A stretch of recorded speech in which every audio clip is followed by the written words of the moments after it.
Hi guitar lovers!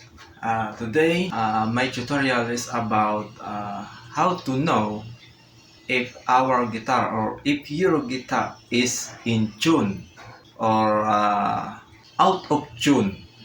In other words, when guitar is out of tune, that means off key.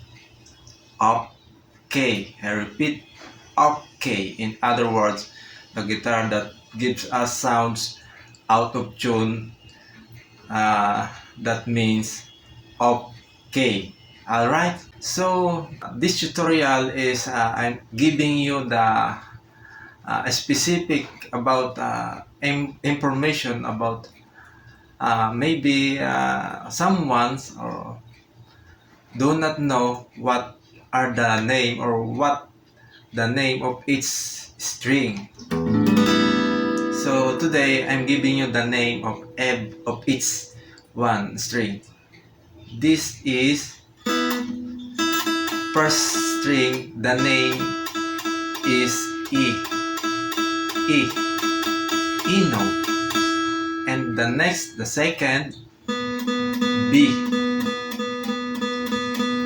And the third string, G. And the fourth, the D note or D string. The fifth, A string or A note.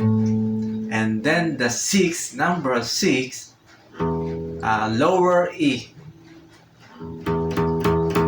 High E and then lower E.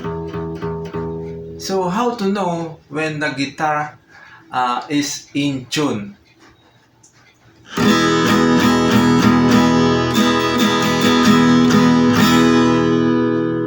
So this sounds is in tune. So when we up the tune,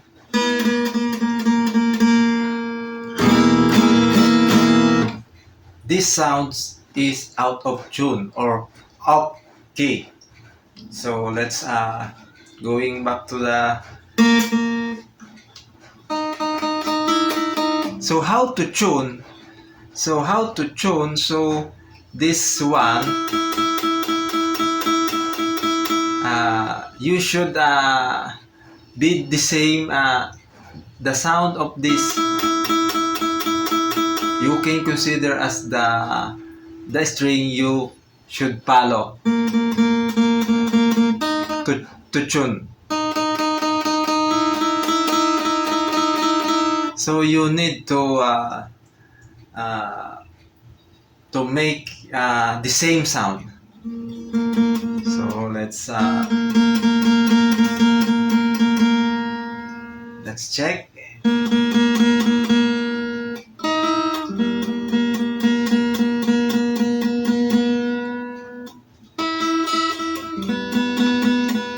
Maybe need some. Now this is in tune. Okay, so how to tune? So you can do the same. This is A. So just put your any of your finger to the 5th fret to do the same sound.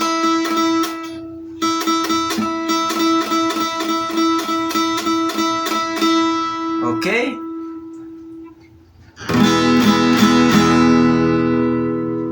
My point is to know how the guitar is in tune or out of tune. Okay?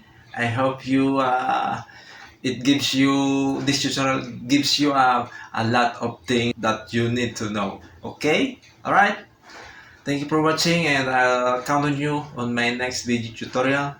Hope so. Okay?